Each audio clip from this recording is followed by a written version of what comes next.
हरियाणा विधानसभा चुनाव की निगरानी करने के लिए भारत निर्वाचन आयोग ने 49 जनरल ऑब्जर्वर, 22 पुलिस ऑब्जर्वर और 26 एक्सपेंडिचर ऑब्जर्वर तैनात किए हैं। मुख्य निर्वाचन अधिकारी की जिला निर्वाचन अधिकारियों के साथ हुई बैठक में क्या दिशा निर्देश दिए गए, इस बारे में हरियाणा चुनाव विभाग के नोडल अधिकारी मनीष कुमार लोहान से खास बातचीत एसोसिएट एडिटर अनिल कुमार ने की है। निष्पक्ष और शांतिपूर्ण चुनाव करवाने के लिए और उम्मीदवारों पर निगरानी रखने के लिए भारत निर्वाचन आयोग ने कितने ऑब्जर्वर नियुक्त किए हैं, इस मेरे साथ हैं हरियाणा निर्वाचन विभाग के नोडल अधिकारी मनीष लोहान। इनसे जानते हैं कि कितने ऑब्जर्वर नियुक्त किए गए हैं। जी अनिल जी, जैसा कि सबको पता है कि 5 अक्टूबर को हरियाणा विधानसभा के आम चुनाव होने हैं और किसी भी आम चुनाव के लिए जो हमारा चुनाव आयोग है तो वो अपनी तरफ से इंडिपेंडेंट ऑब्जर्वर्स की नियुक्ति करता है, जो कि पूरी चुनाव प्रक्रिया की निगरानी करते हैं और उस संबंध में ईसीआई को रिपोर्ट भी बाद में सबमिट करते हैं।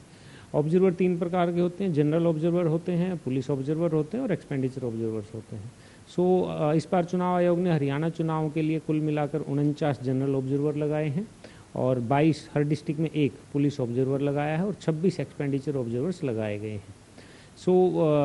जैसे ही चुनाव नज़दीक आएगा इन सब की अपनी अपनी रिपोर्टिंग होती। जनरल ऑब्जर्वर्स ने आके अपना कार्य संभाल लिया है और वो अपनी कार्रवाई की निगरानी कर रहे हैं।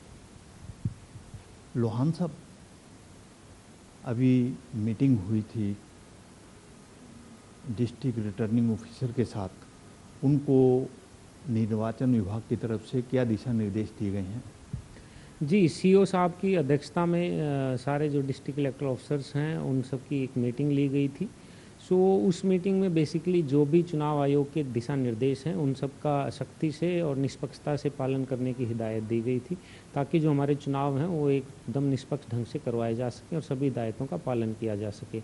साथ ही उनको जो चुनाव से संबंधित तैयारियां हैं उनको भी समयबद्ध तरीके से और एक बिल्कुल सुचारू रूप से समय पर पूरा करने की हिदायत दी गई थी, ताकि किसी प्रकार की कोई कमी पेशी कहीं पर ना आए।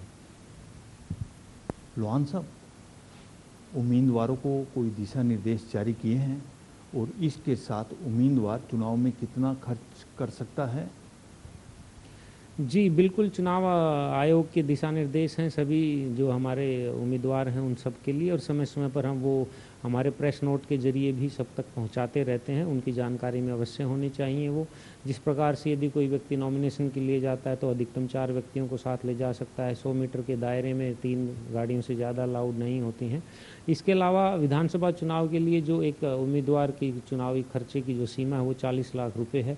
उसके लिए उसको अपना एक अलग अकाउंट भी बनाना पड़ेगा और 10,000 से ऊपर की जो भी वो पेमेंट्स करते हैं वो सब एक इलेक्ट्रॉनिक मोड के द्वारा, चेक के द्वारा या ऐसे किसी मोड के द्वारा की जाएगी। तो ये सारी हिदायतें हम बार बार प्रेस के थ्रू सभी उम्मीदवारों तक पहुंचाने की वो करते हैं, प्रयास करते हैं, और उम्मीदवार भी इस बारे में जागरूक रहें और इनकी कड़ाई से पालना करें। लोहान साहब, चुनाव के दौरान कानून व्यवस्था बनी रहे, इसके लिए कितनी कंपनियां हरियाणा में तैनात की जाएंगी और इसके साथ साथ कितने पुलिस जवान तैनात किए जाएंगे?